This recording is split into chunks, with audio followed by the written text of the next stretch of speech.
Right. Good afternoon, everyone. Here's some intro music because we haven't got time for someone else to make a rhyme. So I'm just going to have to do it. And this is what you're going to hear.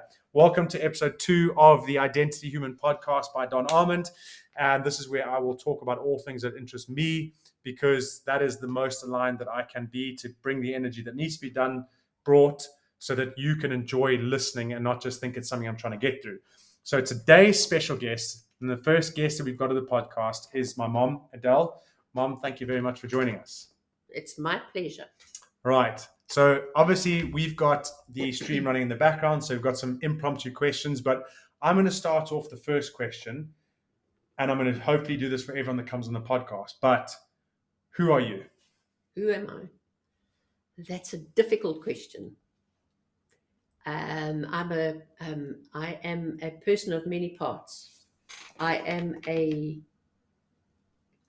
nanny granny. I look after Don's youngest for my sins most days of the week.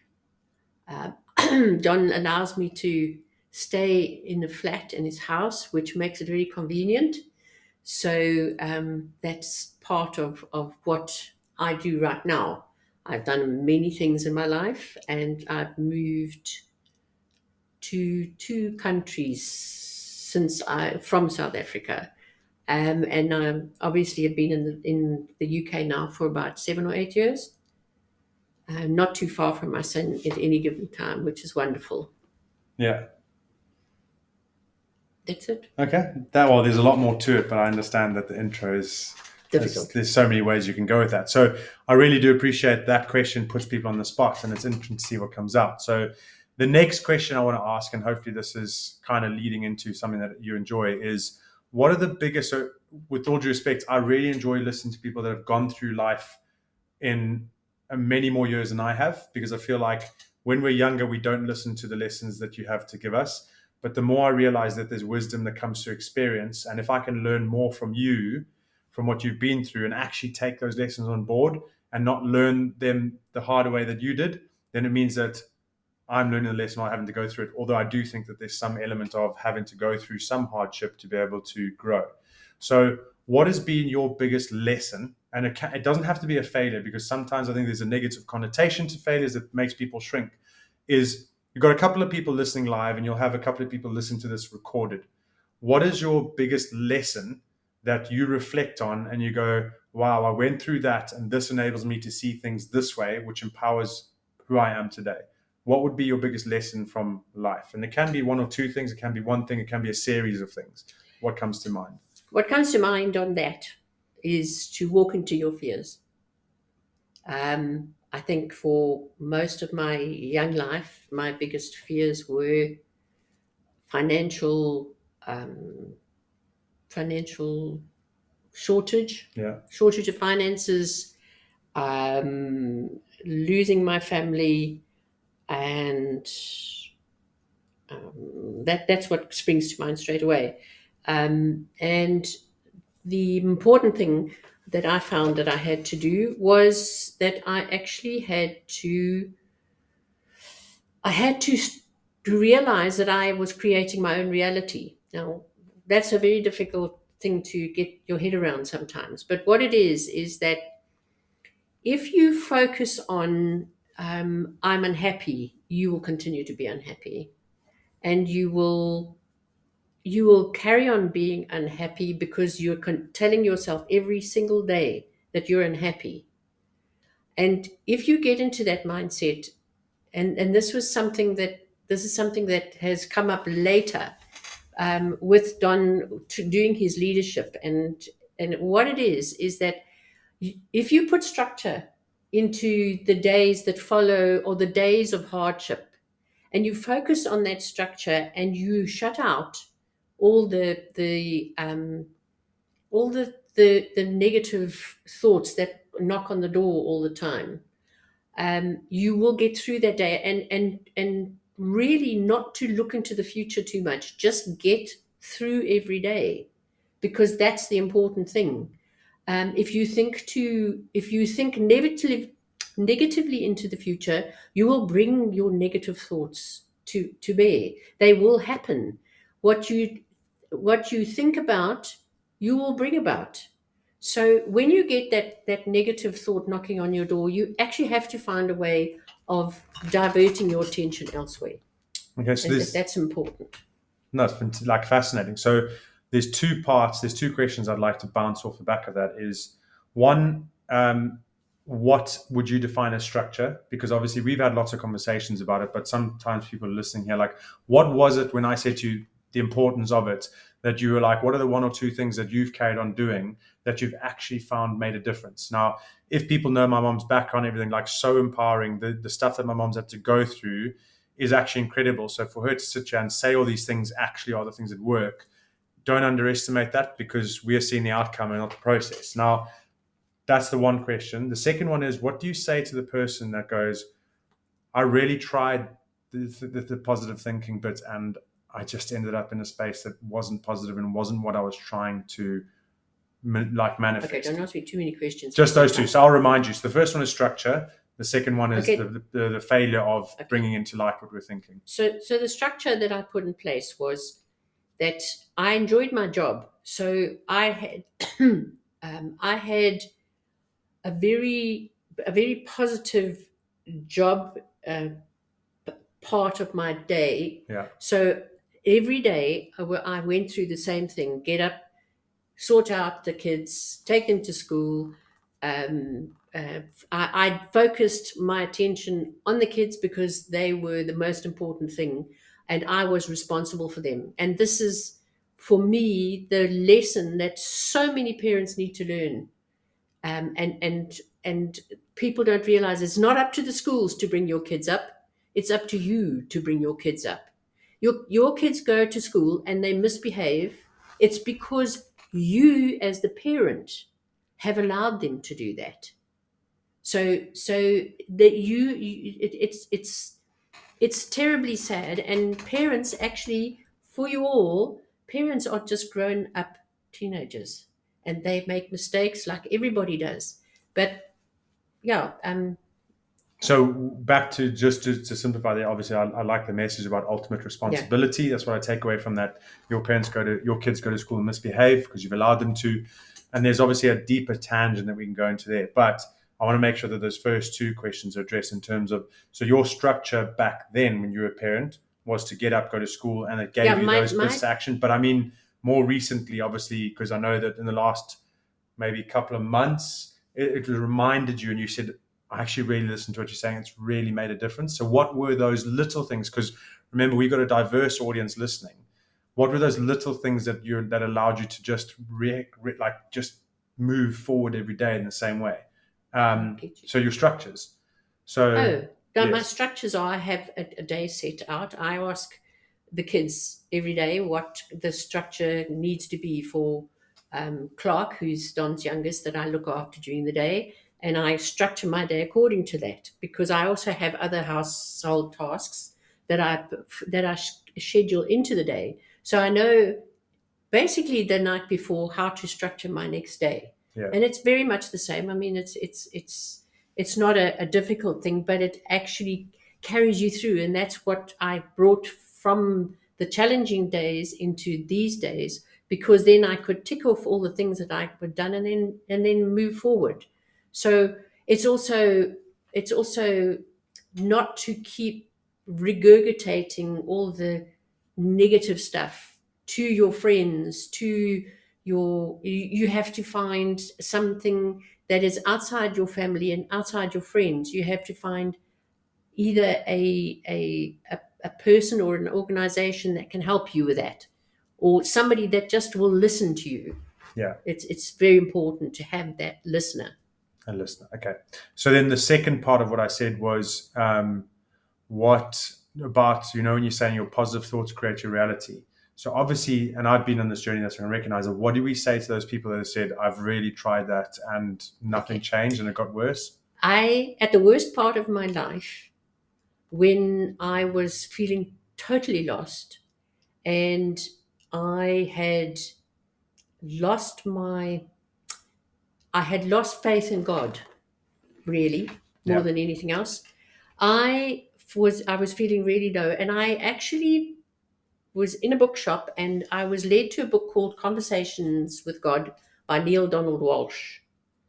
And if you are wanting to understand where God actually sits and where He will lead you in the right direction, and I'm not being punching the Bible here, it's just a total experience of my own, is that by reading that book, I realized so many things, and it's really if you are not in a great space, get book one, read it. Don't read it through from page one to the end. Read through it slowly and find the places that actually resonate with you, because the ones that resonate with you are the messages you're supposed to be getting right now, that will help you with this situation in today. Thank you, Mum. I appreciate that. So hopefully that'll, if anyone's listening that finds that you've been in a situation where you're going, I've tried the positive thing, it didn't work, that might give you some answers. And I think you've given me that book and I still haven't sat down and actually finished that through. And I often do that when I go, oh, you gave that to me 5 years ago and I just didn't read it. It changed my life. Yeah. Completely. Okay. And so the book is called, to anyone listening, is called Conversations with God by Neale Donald Walsch. Now, I don't want to specifically give a historical rundown of my mom's past. It's quite private. Okay. To a degree. So there's been, you can correct me.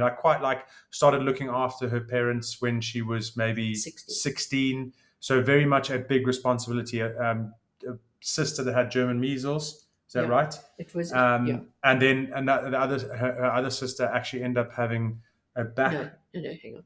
Go back.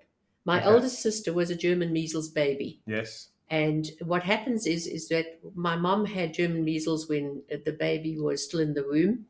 And what happens with children like that is very often they die at birth, but sometimes they don't. And what happens is the German measles virus actually eats away the brain. Yeah. So she unfortunately for her, she lived for quite a few years, but she never grew older than 3 or 4 years old in her head. Her body matured, but her brain never did. Okay. So then there was that, and then your other sister hurt her back, jumping off a bed, sister, lost most use of her legs, but still was kind of able to. Sorry, I'm just trying to paint a picture here without getting into too much detail. So there's a lot of your younger childhood was about looking after your family from straight away. So there's this immediate responsibility that my mom had a stroke when I was 16. Your mom had a stroke when you were 16. Then your dad ended up getting dementia when he was older. No. Parkinson's, which... No. Sorry, I'm confusing that with someone else. No. Or was it your mom? We had two aunts. Yes, my mom had Alzheimer's. Yes, sorry. My mom had got Alzheimer's. She had a stroke when I was about 15. By the time I was in my early 20s, she was moving into Alzheimer's, which is very, very difficult and very, very frightening for the family, and it's very, very sad. Okay. Oh, and yes, and that's where it said it also puts pressure on your dad, who you speak very highly of, because you saw how that broke him down as time went on, and you end up having to even take that role of helping support your dad, even at such a young age. So what we're trying to do is, I'm not trying to paint you as just the challenges. Yeah, just the challenges. So when my mom speaks about the things that she says in terms of positive thinking and the books that she's gone, it's not coming from a place of privilege and that she doesn't know what she's talking about. I think context is really important, especially for those of you that are going to take this stuff on board and not go, oh, she doesn't know what she's talking about. I could never, we've spent a lot of time talking about that when I say, you've been through stuff that I hopefully will never have to go through, but I recognize the inside and I've seen you heal yourself through that and the journey that you've been on and everything that you've gone through in order to get yourself into a position today where you're an active role model to all of my grandkids. And you've had to work really hard at that. Like everyone has to work really hard at it. You do. It's a day-to-day thing, but I have to say something for Don, to you all about Don here, is that when I moved to the UK, I was still quite broken from the latter challenges, the challenges that I had before I left South Africa, which were quite daunting. And Don is truly special, and he has helped me, and he's got a humble grin on his face at the moment.